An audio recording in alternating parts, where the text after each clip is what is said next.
Bonjour, bonjour à tous et merci de votre fidélité. De plus en plus d'Occidentaux sont attirés par la pratique du zen et surtout la méditation. Mais si ce bouddhisme semble offrir d'attractives méthodes de travail sur soi, on peut se demander si la réalité du zen rejoint la perception que les gens en ont.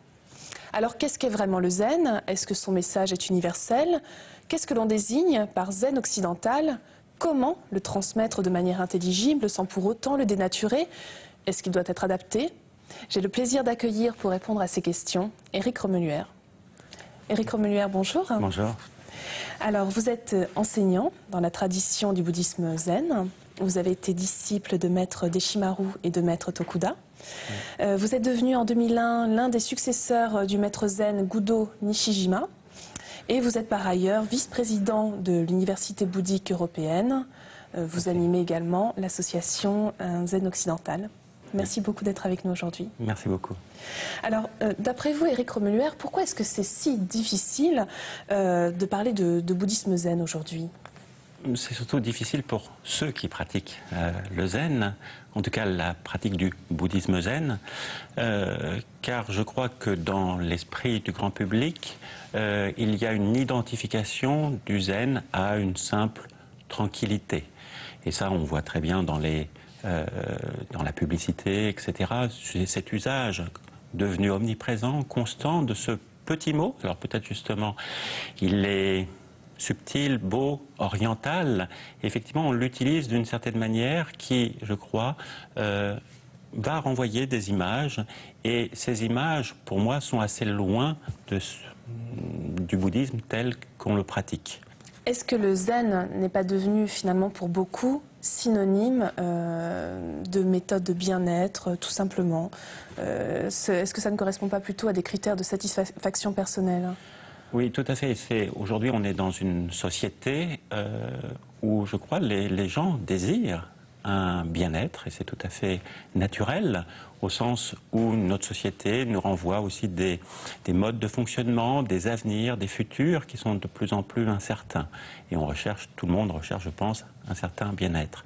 Et voilà, c'est toute la question par rapport à la méditation. Est-ce que la méditation, est-ce que c'est simplement une pratique du bien-être? Alors, dans la méditation, il y a une dimension non pas tellement de bien-être, mais d'être bien. Et voilà, c'est cette difficulté à parler de ce moment, de cette place que l'on cherche à développer dans la méditation. Mais être bien pour la pratique du zen, c'est, et je dirais même plus pour tous les bouddhistes, hein, être bien, finalement, c'est le moment où on va commencer à travailler. Et ça, c'est aussi voilà, cette difficulté à parler aujourd'hui du bouddhisme, parler du zen, au sens que pour beaucoup, être bien, finalement, serait la fin. Mais nous avons besoin de travailler sur nous-mêmes, et je pense que le bouddhisme, le zen, invite un véritable travail. Et ce travail, a besoin d'une dimension de lucidité, de confiance, etc. Donc, souvent, presque j'ai l'impression qu'on confond la finalité de cette voie avec finalement son début, son originalité, au sens de l'origine à partir de laquelle on va travailler. Alors, vous venez d'évoquer la confiance. Est-ce que le zen, ce n'est pas un exercice de lâcher prise finalement? C'est important. Voilà, c'est toute cette question de la méditation. Au fond, quel est le but? Même si effectivement, et ça, non seulement on l'entend, mais on l'enseigne, on enseigne à ce que la méditation soit une pratique qui se fasse sans but. Pourquoi on propose cette manière d'aborder la méditation? C'est qu'en fait, on essaye de s'installer dans un espace intérieur qui échappe à tous nos fonctionnements ordinaires. Les fonctionnements ordinaires, c'est ceux qu'on connaît dans la vie de tous les jours, à la fois nos désirs, notre manière d'éviter, de rejeter, etc. Et dans cette pratique, on essaye de on pourrait dire sauter ou faire un pas au-delà de tout ça, dans une dimension où on s'ouvre à une simple présence, à une simple ouverture. Et ça, c'est quelque chose d'assez difficile. Donc c'est une rupture radicale avec toutes nos stratégies habituelles, finalement. Alors, voilà, on s'assoit en méditation. Et c'est vraiment un travail constant sur le lâcher-prise. Et le lâcher-prise se fait à tous les niveaux. Par exemple, simplement des gens qui viennent s'asseoir en méditation. Et ça, pour moi, c'est toujours quelque chose que je ressens avec beaucoup de force, d'intensité, car déjà, simplement s'asseoir. Alors peut-être que ça peut paraître banal, mais je trouve qu'il y a quelque chose de vraiment terriblement puissant, terriblement fort à s'asseoir, que déjà, c'est en soi une rupture par rapport à tous nos modes de fonctionnement. Mais on va s'asseoir d'une certaine manière et malgré tout, ce lâcher-prise qu'on a peut-être déjà fait, on va dire, c'est que la partie la plus grossière, et que le travail de la méditation, c'est vraiment un travail sur le lâcher-prise. Car au fur et à mesure qu'on est dans cet espace, on voit finalement qu'il y a beaucoup de choses encore à lâcher, qu'il y a toujours ces stratégies qui sont à l'œuvre à l'intérieur même de la méditation, au sens par exemple où parfois on est assis et on se dit mais qu'est-ce que je fais? Est-ce que je dois être bien, me faire du bien, ou est-ce que je dois me contraindre? On peut être pris dans ce genre de dilemme. Et finalement, l'acte même de la méditation, c'est sauter par-dessus on va dire, ce dilemme, et ça ne se pose pas en termes de je vais me satisfaire moi-même ou je vais me contraindre moi-même. Et c'est ça où, finalement, où veut en venir la méditation zen, c'est être dans un état d'ouverture inconditionnelle, totale, et si on arrive à toucher ce point, une conversion intérieure, quelque chose peut émerger. Alors, Éric Remeluère, est-ce que vous pensez que le message du zen est quelque chose d'universel qui justement peut nous toucher, nous, occidentaux? Tout à fait. Voilà, je suis moi-même un occidental. J'ai pratiqué avec des enseignants orientaux. Et toute la question, par exemple, voilà, le zen, en tout cas tel que je l'ai pratiqué, c'était dans cette tradition du zen japonais. Le zen, est-ce que c'est une spécialité culturelle japonaise? Et parfois, je vois au Japon, je vois parfois certains moines qui ont cette approche et qui disent le zen, c'est vraiment quelque chose qui est de l'ordre de notre culture. Donc, vous n'arriverez pas à toucher, à sentir. Et moi, je ne le ressens pas comme ça. Je pense qu'il y a vraiment, dans ce travail intérieur, il y a quelque chose qui touche à l'humain. Et ça, l'humain est quelque chose qui est universel. Et tous les maîtres avec qui j'ai pratiqué, ils sont venus en Occident, où ils ont parlé à des Occidentaux.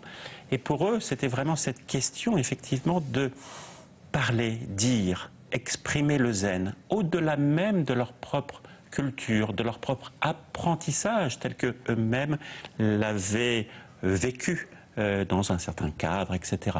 Parce qu'eux-mêmes étaient convaincus qu'il y a une dimension réellement universelle. Moi, j'en suis convaincu. Alors, vous parlez de zen occidental. Qu'est-ce que ça signifie?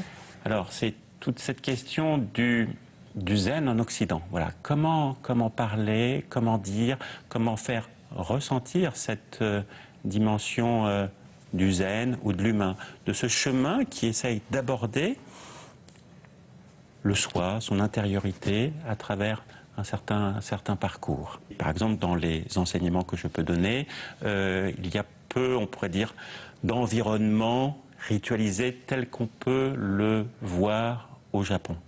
Mais pour moi, la véritable question, c'est pas est-ce qu'il en faut plus ou est-ce qu'il en faut moins, mais c'est trouver qu'est-ce qui est le plus adéquat pour faire ressentir, toucher, jaillir quelque chose en chaque personne.